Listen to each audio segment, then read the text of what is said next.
Back to our YouTube channel medical and nurses सब। मेरा नाम है कीर्ति और आज की क्लास में हम जो एमपी सीएचओ का आपका सिलेबस है और हरियाणा सीएचओ का सिलेबस है उसके अकॉर्डिंग यहाँ पर क्लास रहने वाली है आपकी। तो जो भी लोग क्लास ज्वाइन कर रहे हैं प्लीज़ एंड तक बने रहें और जो लोग नए हैं प्लीज़ चैनल को सब्सक्राइब करके बेल आइकॉन बटन को प्रेस करके रखें, जिससे कभी भी क्लासेस और वीडियोस अपडेट हो चैनल पर आपको नोटिफिकेशन मिले और आप क्लास को ज्वाइन कर सकें। तो जिन भी लोगों का अपकमिंग टाइम में एग्ज़ाम होने वाला है, चाहे हरियाणा सीएचओ के लिए होने वाला हो, केरला सीएचओ का होने वाला हो या फिर एमपी सीएचओ का, तो सभी क्वेश्चन है जो आपका सिलेबस, क्योंकि जितने भी स्टेट का सिलेबस है अलग अलग स्टेट का अलग अलग पर्टिकुलर सिलेबस है, लेकिन जो एमसीक्यूज यहाँ पर ऐड किए गए हैं वो सभी सिलेबस को मिक्स करके किए गए हैं। तो जिनका चाहे एमपी में पेपर हो चाहे किसी भी स्टेट में पेपर होता हो, ये क्वेश्चन सभी के लिए हेल्पफुल रहेंगे। तो जो भी लोग क्लास ज्वाइन कर रहे हों मैं उनको बता दूं कि हमारी ऑफिशियल ऐप भी, और जिन्होंने अभी तक ऐप डाउनलोड नहीं की है प्ले स्टोर में जाके सेम नाम से मेडिकल एंड नर्सेस हब के नाम से सेम लोगो भी लगा हुआ है, लिंक डिस्क्रिप्शन बॉक्स में मिल जाएगी, जहाँ से आपको पूरी PDF previous year paper all over things है जो अवेलेबल हो जाएंगी। तो आप लोग ऐप को डाउनलोड कीजिए, अपने रिव्यू दीजिए, और जिनको कोई भी डाउट होते हैं ऐप को लेके या किसी एग्ज़ाम को लेके तो आप मेरे व्हाट्सएप नंबर पर मुझे मैसेज कर सकते हैं। तो लास्ट क्लास में मॉक टेस्ट 3rd सीरीज़ हुई थी, तो इसके पहले हमने बहुत सारी सीरीज़ हैं जो पढ़ी हुई हैं, जो कि जब एनवीएस और अलग अलग स्टेट में सीएचओ का पेपर हो रहा था उस टाइम पर, तो उस टाइम पर भी हमने 10 सीरीज़ कंप्लीट की थी। देन अगेन हमने जब एमपी का पेपर है जो डेट आई उसके पहले से ही एमपी का जो प्रीवियस सिलेबस था सेम सिलेबस इस बार भी है, तो उसके अकॉर्डिंग यहाँ पर क्लास स्टार्ट की। पर क्लास में 50 एमसीक्यूज़ होते हैं, विथ रीजनल आपके एटलीस्ट 100 एमसीक्यूज़ तक कवर हो जाते हैं। तो यहाँ पर लास्ट क्लास में क्वेश्चन आपके लिए दिया था, क्वेश्चन था which one of the following is not included in the elements of primary health care. तो एलिमेंट्स कौन से नहीं हैं प्राइमरी हेल्थ केयर के। तो यहाँ पर ऑप्शन में था immunization services, family planning services, specialized services, health education regarding water and sanitation. तो टोटल यहाँ पर प्राइमरी हेल्थ केयर के 8 एलिमेंट्स होते हैं। कितने? 8 एलिमेंट्स होते हैं, 4 प्रिंसिपल्स होते हैं, 10 एक्टिविटीज़ होती हैं। तो ये बेसिक चीज़ें जो आपको याद रखनी है। अब हम बात करते हैं इनके एलिमेंट्स की। तो जो टोटल 8 एलिमेंट्स होते हैं वो कौन कौन से होते हैं। तो यहाँ पर जिन लोगों ने, पहले मैं बता दूं, जिन भी लोगों ने आंसर दिया है बिल्कुल करेक्ट आंसर दिया है स्पेशलाइज्ड सर्विसेज। क्या है? स्पेशलाइज्ड हेल्थ केयर के जो कंपोनेंट हैं और एलिमेंट्स हैं ये, और हम ये कह सकते हैं कॉन्सेप्ट के जो पीएससी के प्रिंसिपल और एलिमेंट्स दोनों अलग अलग चीज़ें हैं।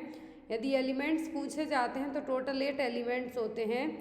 Education, water and sanitation, nutrition, maternal and child health, immunization, prevention of endemic disease, treatment और ड्रग अवेलेबिलिटी। ये क्या है? इसके एलिमेंट्स हैं। टोटल 8 एलिमेंट्स हैं।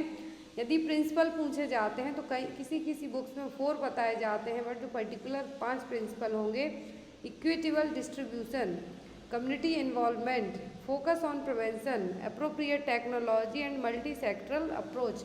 तो पीएचसी के प्रिंसिपल हैं। अल्माटा डिक्लेरेशन के तहत ये सभी चीज़ें डिसाइड की गई थी। नेक्स्ट, और आज की क्लास का जो फर्स्ट क्वेश्चन है, mostly question anatomy and physiology के हैं यहाँ पर। तो फर्स्ट क्वेश्चन है लॉन्गेस्ट मसल्स। तो ह्यूमन बॉडी की सबसे लंबी मसल्स कौन सी है? ऑप्शन में डेल्टॉइड, सार्टोरियस, स्ट्रेपेडियस या फिर ट्रपेजियस। तो ह्यूमन बॉडी की सबसे लॉन्गेस्ट मसल पूछी जाती है तो कौन सी मसल है? Sartorius muscle. कौन सी मसल है? Sartorius muscle. तो यहाँ पर आपका आंसर क्या होगा? बी, सार्टोरियस मसल्स, जो कि ऑब्लिकली थाई से लेके हिप के यहाँ पर पाई जाती है। तो कौन सी मसल है? सार्टोरियस। और ह्यूमन बॉडी की सबसे लॉन्गेस्ट मसल है sartorius. Next is emmetropia means. तो एमेट्रोपिया का मतलब क्या है? ऑप्शन में है normal vision, abnormal vision, near sightedness या फिर फार साइटेडनेस। तो यहाँ पर जो एमेट्रोपिया है इसका मतलब क्या होगा? इसका एम वर्ड यूज जुड़ जाता है, EM और AM, तब क्या मीन्स होता है? Normal vision. जो विजुअल एक्विटी है वो क्या है? नॉर्मल है। तो यहाँ पर आंसर क्या होगा आपका? Normal vision. यदि नियर साइटेडनेस और फार साइटेडनेस कहा है तो फार साइटेडनेस का मतलब होगा हाइपरओपिया, मतलब दूरदृष्टि दोष। यहाँ पर अलग अलग टर्म्स यूज़ किए जाते हैं, या तो आपको नियर साइटेडनेस पूछा जाएगा, फार साइटेडनेस पूछ सकते हैं, लेकिन जो यहाँ पर नया टर्म यूज़ किया गया है वो क्या है, एमेट्रोपिया, और इसका मतलब होता है नॉर्मल विजन, जिसमें जो विजुअल एक्टिविटी होगी वो कितनी होगी, नॉर्मल होगी। नेक्स्ट है यहाँ पर a disorder of 7th cranial nerve. तो जो टोटल क्रेनियल नर्व है उनमें से 7वें क्रेनियल नर्व में यदि कोई प्रॉब्लम होती है तो कौन सी होगी, Bell's palsy, nerve deafness, trigeminal neuralgia, या फिर माइस्थेनिया ग्रेविस। तो 7th क्रेनियल नर्व का जो डिसऑर्डर है यहाँ पर वो क्या है, Bell's palsy.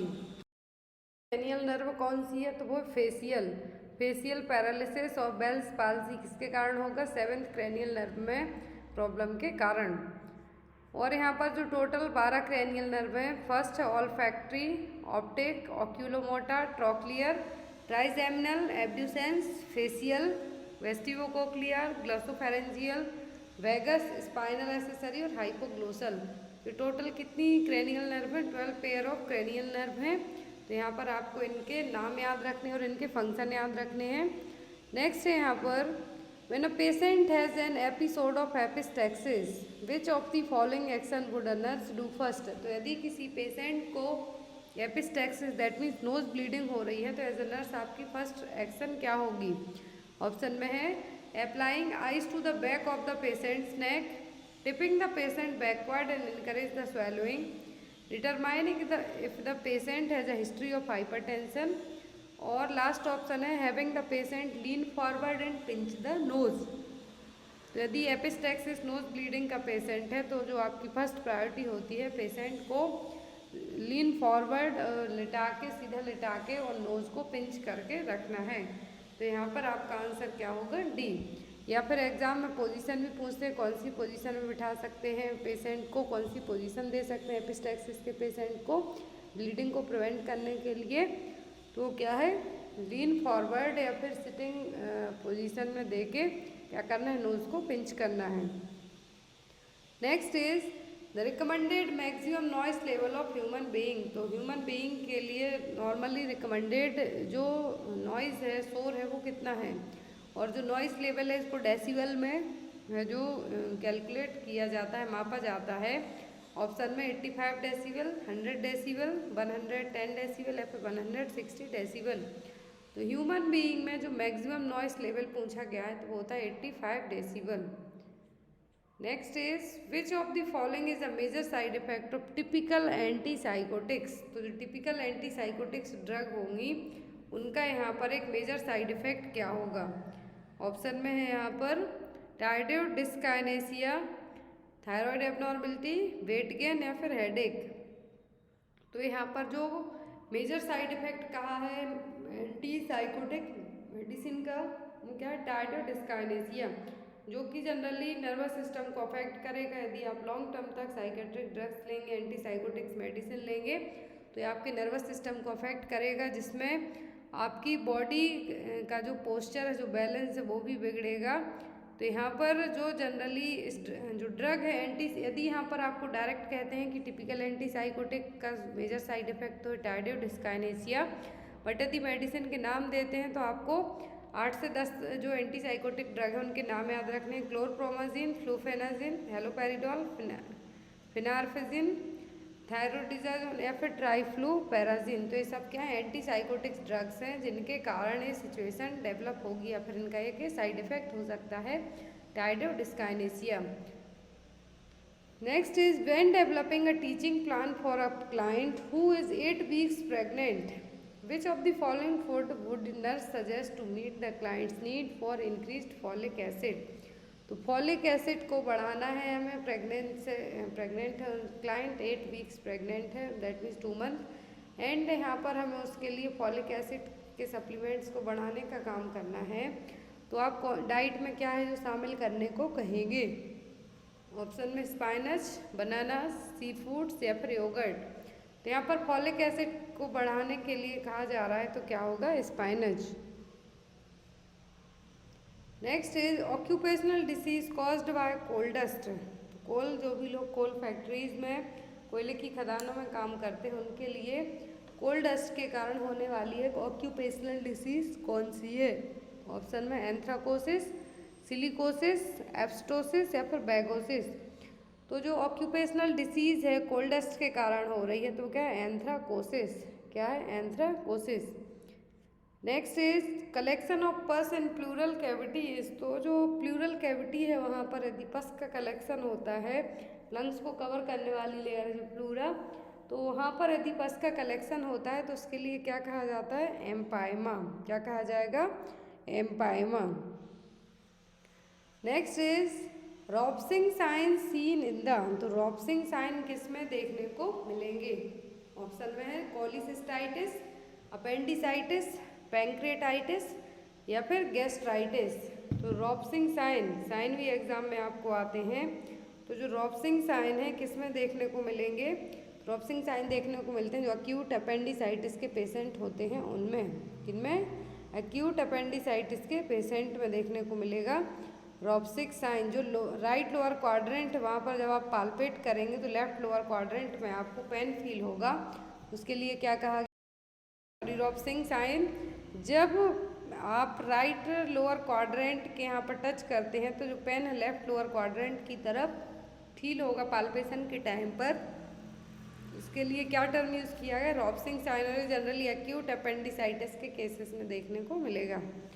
Next is all are the following are misconception about mental illness except. तो यहाँ पर मेंटल इलनेस, दिमागी बीमारी को लेके सभी चीज़ें क्या है? मिसकंसेप्शन है, भ्रांतियाँ हैं, भ्रम है, बट किसी एक को छोड़कर। ऑप्शन में है mental illness is curable, marriage can cure the mental illness, mental illness is caused by supernatural power, या फिर mentally ill patients are dangerous. तो यहाँ पर मिसकॉन्सेप्शन है, भ्रम है, बट किसी एक को छोड़कर, तो वो है मेंटल इलनेस इज क्योरेबल। तो बिल्कुल करेक्ट चीज़ है। मेंटल इलनेस को यदि आप सही टाइम पर ट्रीटमेंट स्टार्ट करवा दें पेशेंट में तो ये क्या हो सकती है? क्योरेबल हो सकती है।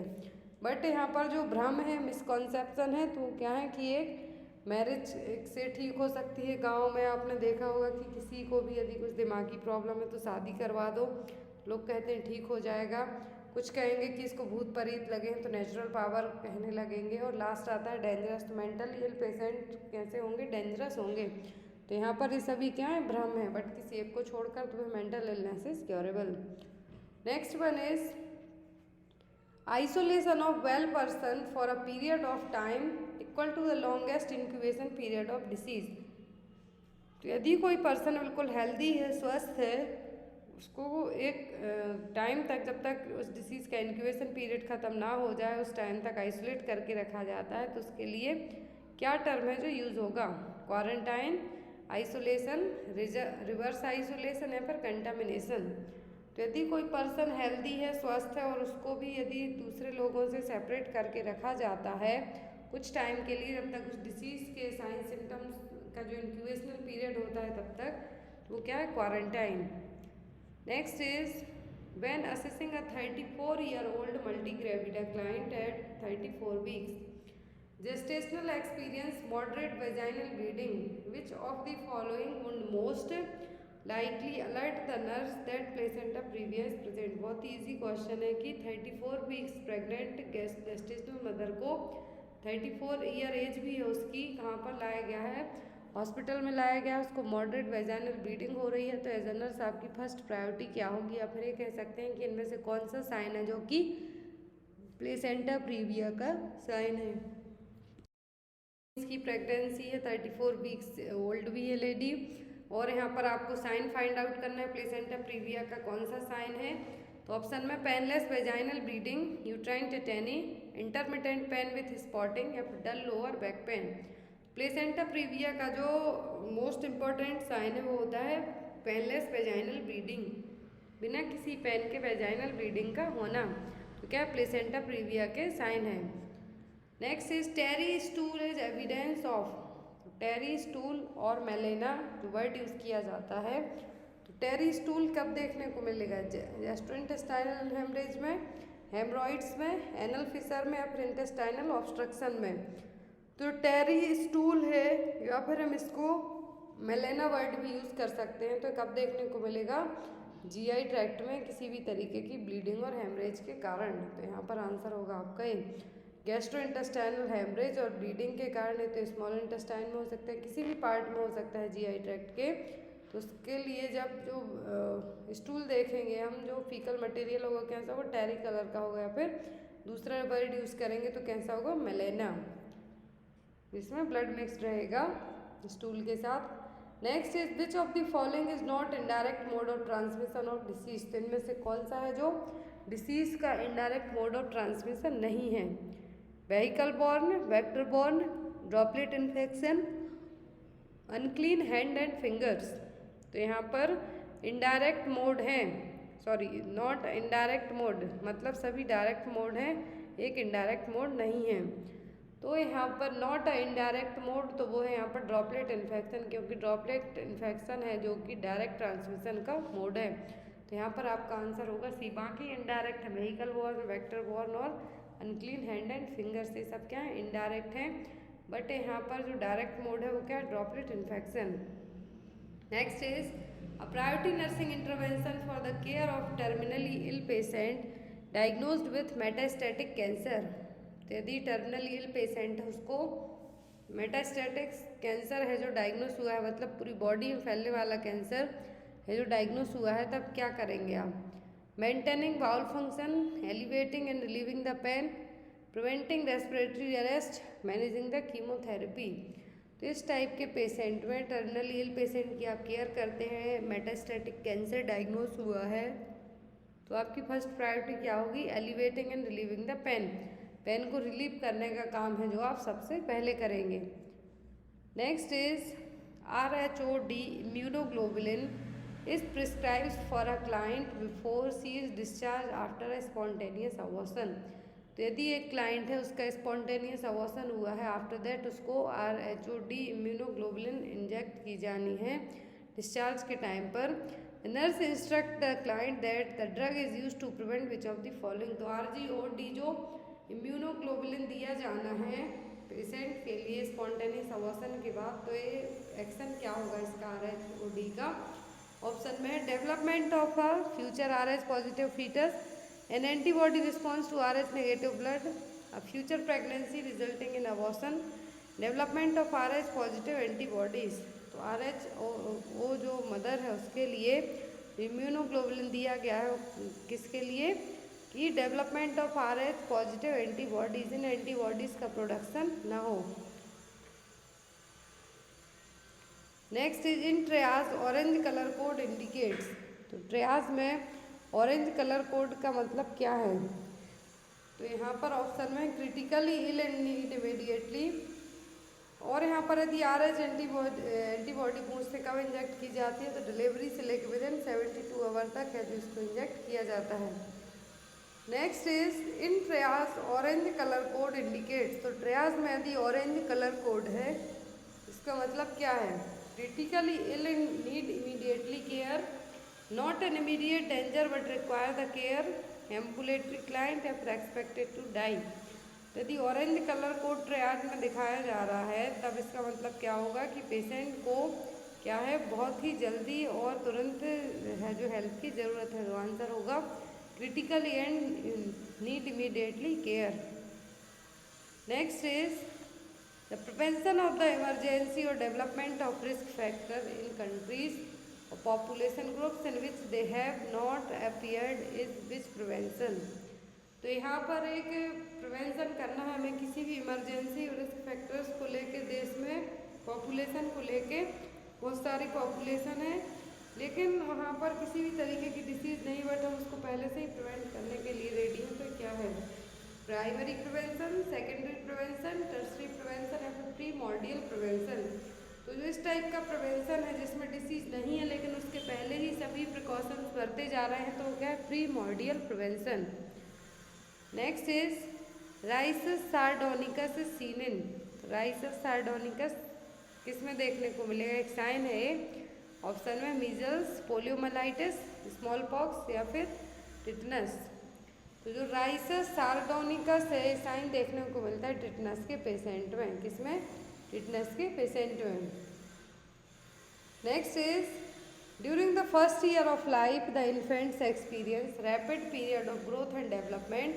At the end of the first life, it is expected that the infant's weight in comparison to birth weight है। सिंपल सा बहुत ही इजी क्वेश्चन है कि यदि बर्थ वेट के टाइम पर ग्रोथ और डेवलपमेंट अच्छा हुआ है तो 1 साल की एज में बच्चे का वजन कितना हो जाएगा, डबल, ट्रिपल, क्वाड्रिप्लेट या मल्टीप्लेट।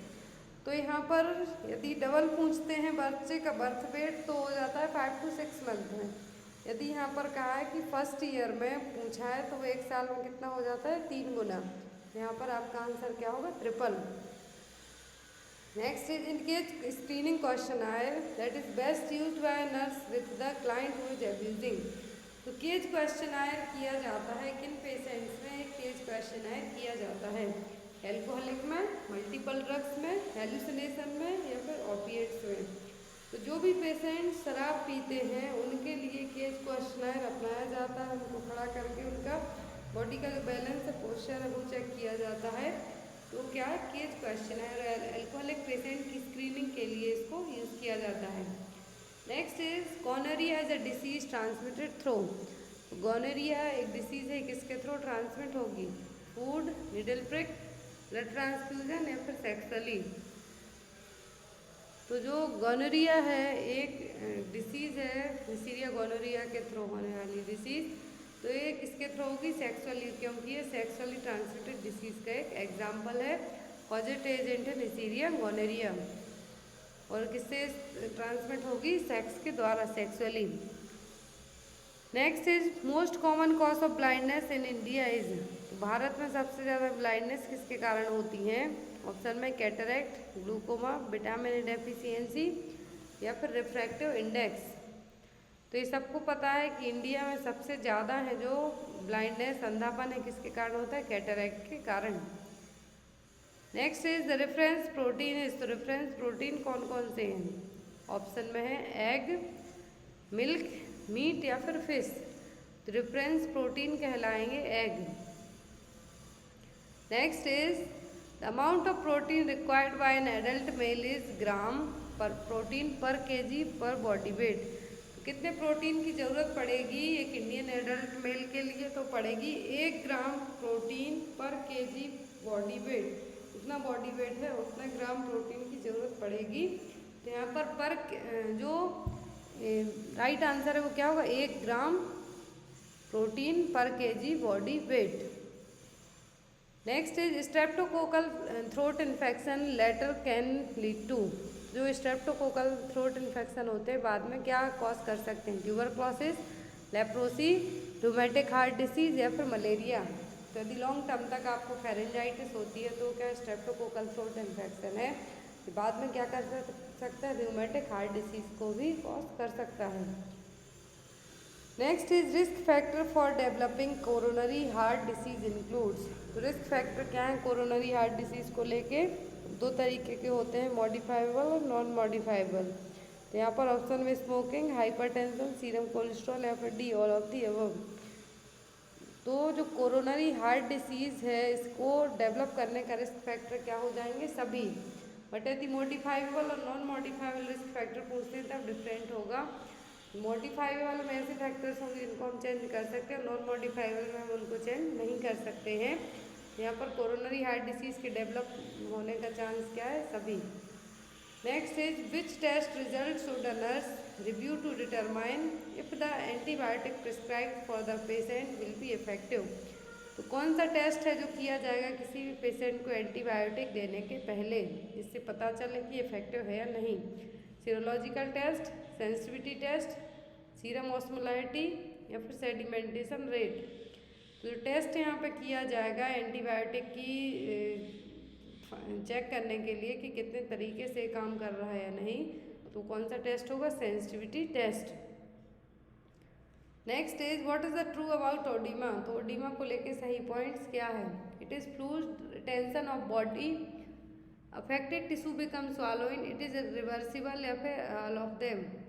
एडिमा क्या है, ये एक रिवर्सिबल प्रोसेस है, ज़रूरी नहीं कि आज ठीक हो गई तो कल भी ठीक रहे, एक रिवर्सिबल प्रोसेस है। तो यहाँ पर आपका आंसर होगा it is reversible.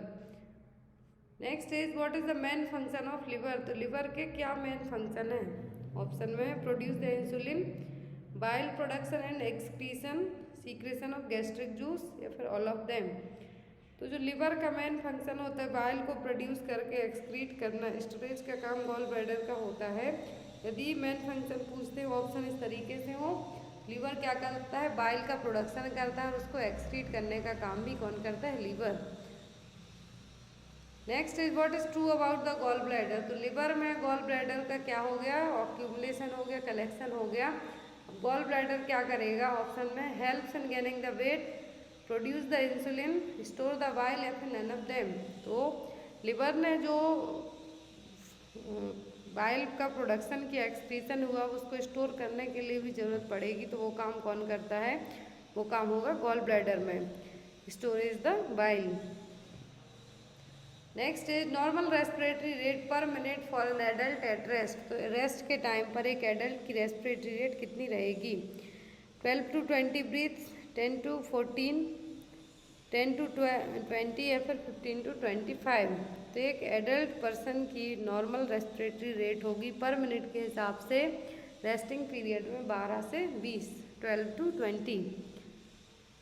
Next is which muscle is most typically used to give injection in arms. तो आर्म्स में कौन सी मसल्स में इंजेक्शन दिया जाता है, बाइसेप्स, ट्राइसेप्स, डेल्टॉइड, या फिर ब्रोंकियालिस। तो जो मसल्स यहाँ पर यूज़ होगी इंट्रामस्कुलर इंजेक्शन के लिए, आर्म में लगाने के लिए, तो वो क्या होगी, डेल्टॉइड मसल।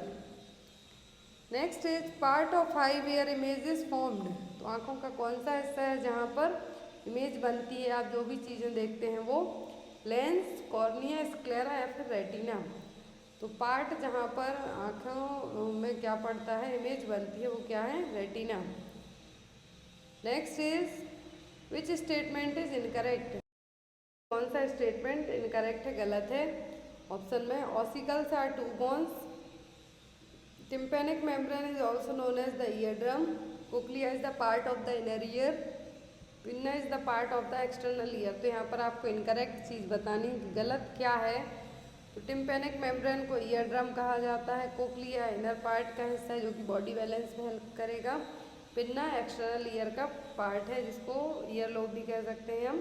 तो यहाँ पर ऑसिकल्स कितनी होती हैं, 6 होती हैं, जनरली पेयर्स में होंगी। तो यहाँ पर आपका आंसर क्या होगा, A. Ossicles are two bones, generally pair में होंगी, टोटल 6 होती हैं, दोनों साइड में 3 malleus, incus, stapes. Next is what is true about lungs. तो लंग्स को लेके सही पॉइंट्स क्या है। ऑप्शन में right lung has 2 lobes, they have bronchi and bronchioles, they are covered by pericardium, situated just below the diaphragm. तो जो सही चीज़ है लंग्स के बारे में वो क्या है कि इसमें ब्रोंकाई ब्रोंक्यूल्स दोनों होते हैं।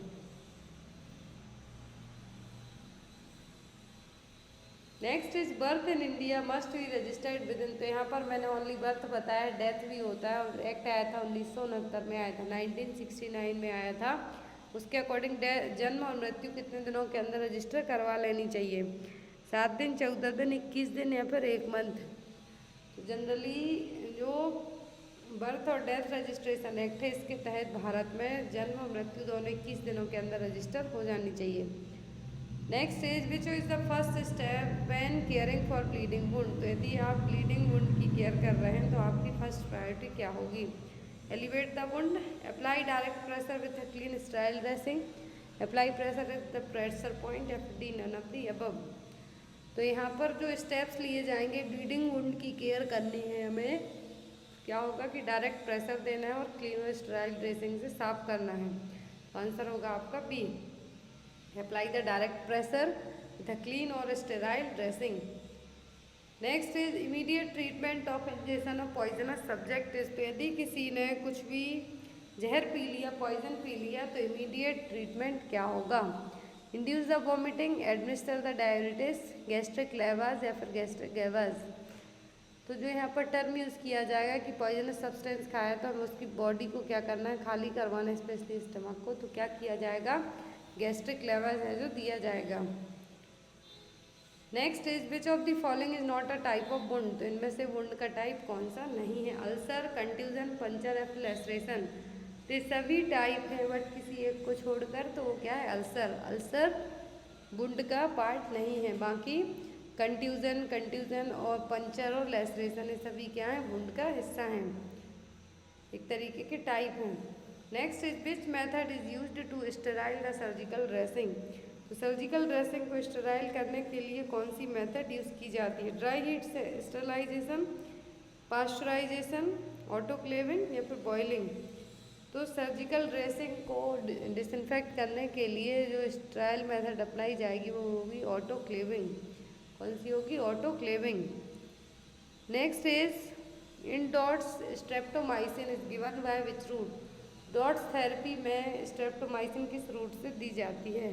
ऑप्शन में IM, ओरल, IV या फिर SC। तो जो डॉट्स में स्ट्रेप्टोमाइसिन दी जाती है, कब दी जाती, किस रूट से? इंट्रामस्कुलर रूट से दी जाती है। प्रेगनेंसी में स्ट्रेप्टोमाइसिन नहीं दिया जाता क्योंकि टेरेटोजेनिक इफेक्ट को क्रिएट करती है। Next is maternal mortality is expressed in terms of. तो मैटरनल मॉर्टेलिटी को आप किस टर्म में रिप्रेजेंट करेंगे? पर 1000, पर 10,000, पर 1 लाख या फिर पर 10,100। तो जो नॉर्मल मैटरनल मॉर्टेलिटी है किस टर्म में एक्सप्रेस्ड होती है? 1 लाख में, नहीं 1 लाख में। Next is causative organism of cholera. तो कोलेरा का पॉजिटिव एजेंट क्या है? ऑप्शन में mosquito, vibrio cholera, salmonella typhi या क्लोस्ट्रिडियम टेटेनी। तो जो ऑर्गेनिज्म है कोलेरा का वो क्या है? Vibrio cholera. Next is mode of transmission of tetanus. तो ट्रांसमिशन का मोड ऑफ ट्रांसमिशन रूट क्या है? Contamination of wound with tetanus spore, contaminated water, contaminated food या फिर ऑल ऑफ दी अबव। तो टिटेनस का जो स्पोर्स होते हैं कहाँ पर पाए जाते हैं? मिट्टी में। तो यहाँ पर आपका आंसर भी क्या होगा? Contamination of wound with tetanus spores. यदि किसी पर्सन को टिटेनस है, उसका वहाँ पर कुछ भी निडल प्रिक हुई है या फिर कुछ भी ब्लीडिंग जैसे हो रही है तो दूसरे में होने के चांसेस ज़्यादा होंगे। तो ये क्या है? टिटेनस का मोड ऑफ ट्रांसमिशन है। Next is for how many days after non scalpel vasectomy does a couple have to use additional contraceptive. तो यदि आपने स्कैल्पल वेसेक्टोमी करवाई है तो कितने दिनों तक और आपको है जो फैमिली प्लानिंग के लिए कॉन्ट्रासेप्टिव मेथड अपनानी होंगी? 60 डेज, 90 डेज, 120 डेज या फिर 30 डेज। तो टोटल जो 90 दिन का टाइम होता है, 3 महीने का टाइम होता है। आप कोई सी भी परमानेंट स्टेरिलाइजेशन मेथड अपनाते हैं, करवाते हैं तो टाइम ड्यूरेशन होता है, कितना होता है? 3 मंथ और 90 डेज का। Next is which of the following is essential for blood clotting. तो ब्लड क्लॉटिंग के लिए ज़रूरी क्या है? WBC, RBC, ब्लड प्लेटलेट्स या फिर लिम्फ। तो जो जरूरी कंपोनेंट है इसेंशियल ब्लड क्लॉटिंग के लिए वो क्या है? Blood platelets. Next is which of the following is vitamin is considered to be a hormone. तो कौन से विटामिन को हार्मोन कंसिडर किया गया है? A, D, C या फिर D। तो जो हार्मोन कंसीडर हुआ है, विटामिन हार्मोन में कंसीडर किया गया वो क्या है? Vitamin D। लास्ट है यहाँ पर डिसइंफेक्टेंट इज वन विच। तो डिसइंफेक्टेंट क्या करेंगे? Kills the bacteria and spores, kills bacteria only, kills spores only या फिर किल्स द वायरस। तो डिसइंफेक्टेंट होते हैं, इनका काम क्या होता है? बैक्टीरिया को मारना। आज की क्लास के लिए क्वेश्चन आपको, इसका आंसर आप लोग कमेंट बॉक्स में देंगे। Epidemiological marker of hepatitis B. तो हेपेटाइटिस बी का एपिडेमियोलॉजिकल मार्कर कौन सा है? HBsAg, anti-HBs, anti-HBe या फिर HBAg। तो आज की क्लास के लिए इतने ही क्वेश्चन। नेक्स्ट क्लास में हम फिर मिलेंगे। So thank you for watching us. Bye bye.